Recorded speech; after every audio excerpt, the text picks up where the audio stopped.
And we now move to the next topic that, once again, seemingly has nothing to do with this sequence comparison.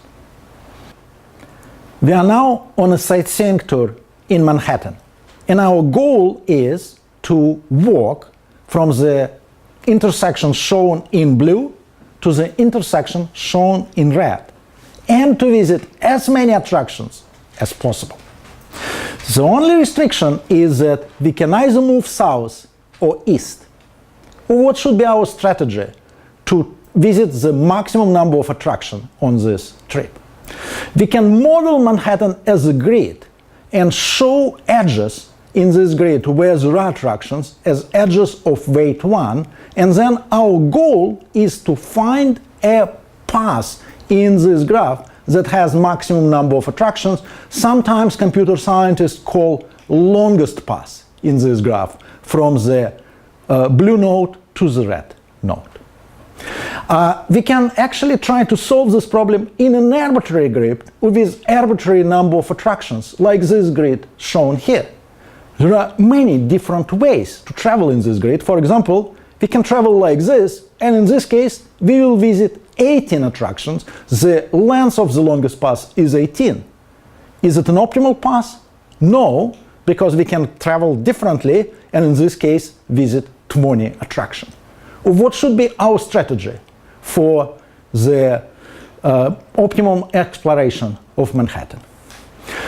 We need to solve the Manhattan tourist problem. The input is a weighted rectangular grid, and the output a longest path from the source vertex, the vertex shown by blue, to the sink vertex, vertex shown by red in this grid. So what should we do? The simplest thing that comes to mind is to explore a greedy strategy. For example, we are in the very beginning. We can either move east or move south.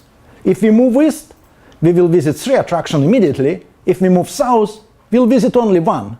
It makes sense to move east. Let's do it.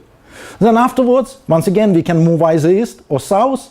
We make choice based on the maximum number of attractions, and we continue like this. And finally, we arrive to the source visiting 23 attractions. And you have already guessed that this is a very simple strategy, but not optimal one. We need now to find the optimal strategy. Another thing we need to keep in mind is that Manhattan is not a perfect rectangular grid. Broadway cuts across. And we can model this grid as an arbitrary graph where edges can go from whatever vertex, whatever node to whatever node. And how do we travel in this grid? And to travel in this grid, we need to solve longest path in a directed graph problem, where input is an edge-weighted directed graph with source and sink node, and output is simply a longest path from source to sink in this graph. Now, you may be surprised by now why I'm talking about alignment game and Manhattan. Do you see connection between the longest path problem and the alignment game? And it may not obvious that there is a connection, but let's try to figure out what is it. Let's, for every column of the alignment matrix, let's code it with an arrow as I showed in this slide.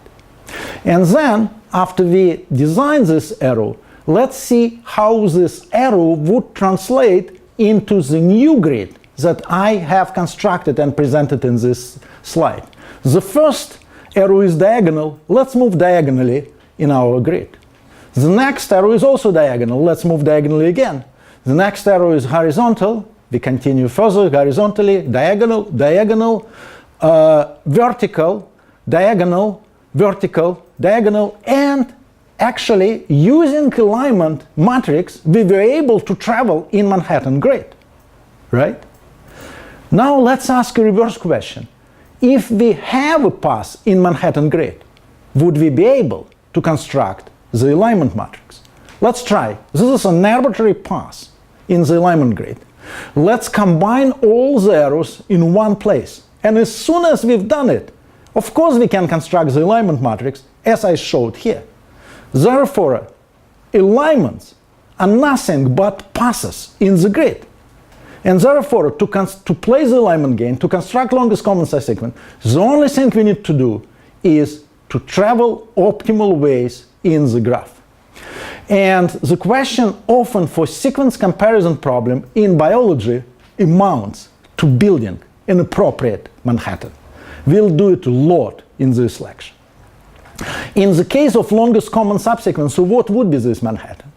In this case, diagonal red edges correspond to matching symbol and have scorer 1 if these corresponding symbols for this diagonal edges match to each other. And highest scoring alignment in this case is simply longest path in a properly built Manhattan.